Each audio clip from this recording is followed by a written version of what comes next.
Hello po, kumusta? Kumusta ang lahat? Magandang gabi po dyan sa inyo sa Pilipinas. Ano po, ako po ay sasangag ng kanin, yung kanin nilamig po ito. Yan ako po siya, sasangag. Kasi sayang. Para makain.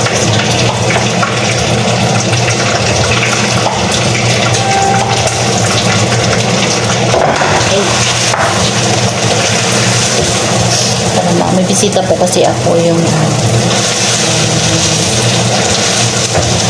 ano doon sa kabila.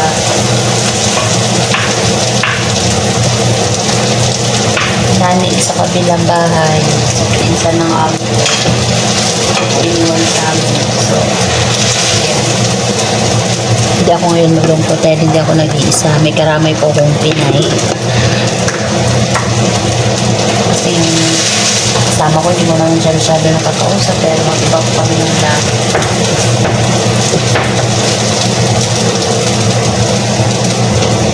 Ayan, sasangag lang po ako ng kanin para kain ko namin. Kasi ilang araw na po itong kanin na nila. Sasangag ko na lang. Sayang. Kumusta po kayo? Ako okay lang naman po ako. Pagkatapos ko lang mag-live. Pero yung madami kong lumuluwag yung liig. Pagkatapos ko lang po yung mag-live. Pagkatapos ko doon sa aking skip ng dibdib. Ayan, naisip ko na po kakain na. Luto na lang ako ng sinangag na kanin para kain ng tanghalian. Tanghalian pa lang po sa akin kasi pa lang po sa amin 1:30 po ng hapon. So late na tanghalian. Late na po siya.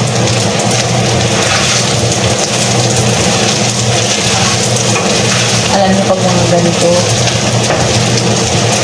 magluluto, iniisip ko yung anak ko. Kasi hindi ko naman sila pagkakinat po talaga ng aking napakahina yung aking loob pagdating sa mga ganyan sa pagiging nanay. Kasi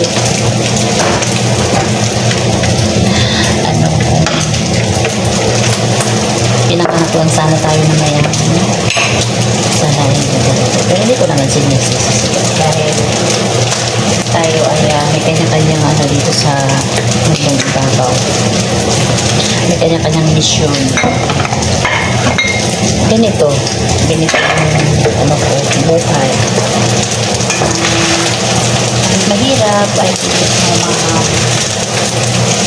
lumalaban sa hamon ng buhay. Ganito po. So, ito din kasama ko, ayan siya. Katatapos niya lang din umiyak kasi problema din sa pamilya. Kasi alam niyo talaga pag OFW ka, problema mo problema ka na sa gastusin ng iyong pamilya o problemahin mo din yung mga kanya-kanyang ng pamilya nila, yung mga tawag yan, yung problema nila doon sa Pilipinas. Hindi lang pera yung problema nila. May mga din, may mga kanya-kanyang kwento din. So, kami din yun yung lumalaban mo. Hindi lang sa pera, pati din yung problema na kailangan mong solusyonan. Kami din. Ang relate dyan yung mga OFW din. Kagaya na. Yan yung mga relate sa mga hamon sa buhay. Kasi araw-araw po kami sinusubok sa ganun. Yung bang sa pera, mga problema na kailangan mong solusyonan, bigyan ng solusyon. Ewan, bakit ganun yung mga papel ng kadalasan po ng mga OFW. daingan ka ng ng mga problema, na imbis ikaw mag-isa ka man lang dito sa ibang bansa, wala kang madaingan. Kasi pag dumaing ka, hindi ka rin naman nila matutulungan dahil yung family mo, kadalasan, sila nga hindi nila din nasusolusyonan din yung nila. So, kailangan ikaw din yung mag-aayos. So, ikaw, susuluhin mo na lang talaga na ayusin yung problema mo. Kahit mahirap ka. Kagaya ngayon, ito yung mga pinagdadaanan ko sa buhay. Alam niyo, sa totoo lang, solo ko po talaga itong hinaharap. Wala po talaga akong karamay. Hindi yung mga tao lang na nagmamalasakit sa akin, nagkukumusta. Hindi ko po sila mga kilala, pero nagmamalasakit po sila sa akin. Kaya thank you so much.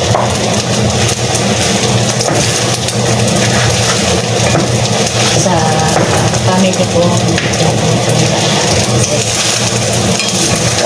dadalhin sa kanila kahit na naninikip na yung mga community.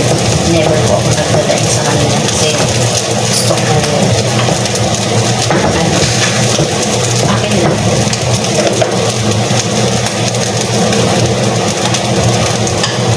Kaya kailangan pag OFW pa talagang matibay ka. Tikman ko lang po yung aking sinangag kung ano lasa. Masarap na siya. Ano lang naman nilagay ko, bawang lang sa asin.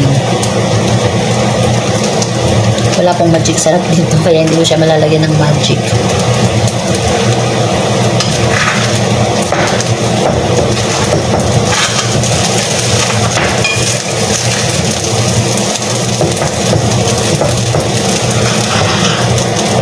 Ayan, okay na po siya.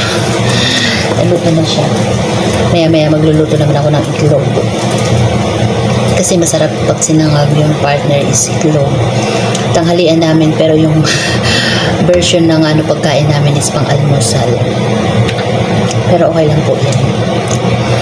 Alam niyo yung mga ganitong pag mga ganyan, naiisip ko yung mga anak ko na hindi ko sila napaglulutuan, pero nakakapagluto ako sa ibang tao. Pero okay lang po yan. Kasi, syempre, ito yung natin. Ito yung mission natin sa buhay. Kailangan natin lumaban. Kailangan natin maging strong. Ganyan. Hindi lang naman ako nito. Yung mga nakakaranas ng mga ganito. Syempre, yung mga kapwa OFW ko din na lumalaban sa hamon ng buhay. Diba? Kahit nga hindi OFW kahit dyan lang sa Maynila yung mga nagtatrabaho dyan, malayo sa kanilang mga family. Alam ko, pare-parehas po tayo ng mga pinagdadaanan.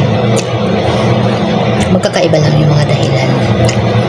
Kaya, laban lang po tayo sa hamon ng buhay. Ganon talaga, may mga pagsubok na binibigay sa atin, na binibigay si God. Hindi natin alam kung malalagpasan pa ba natin yun. Pero naniniwala naman ako na malalagpasan yung mga yun. Malalagpasan ko yun, yung mga yun. Lang to, kumbaga matinding pagsubok lang sa akin para maging matatag bilang isang nanay, maging matatag sa mga hamon ng buhay. So yun lang, nakatapos na po akong magsangag at nakapagdaldal ng konti sa inyo. At least na isi-share ko po yung mga ginagawa ko. Kikita nyo paano ako lumaban sa hamon ng buhay. Ano po ba? Yung mga nagja-judge dyan sa akin, mga nangunguska, sana tigilan nyo na. Kasi hindi nyo naman ako kilala Hindi nyo naman din alam kung bakit nakaabot ng ganon. Siyempre bilang isang nanay, ganon yung damdamin ko. Ako ay nanonood lang naman sa kanilang mga palabas, diba?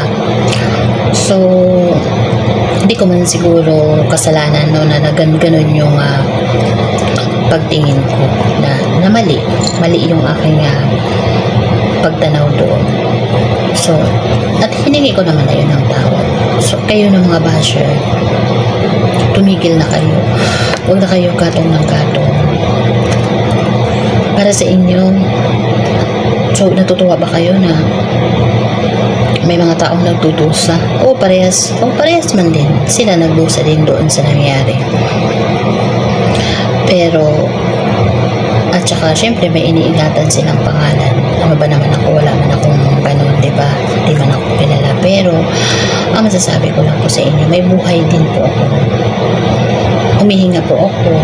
Kagaya ninyo, kumakain din po ako ng kanin. Kaya, wag nyo na akong i-bash ng sobra-sobra ng sa pagkatao ko. Alam ko naman na wala naman akong panlaban dahil ito lang yung ko sa buhay. Hindi man po ako mayaman. Pero, syempre, bilang isang nanay, yun yung aking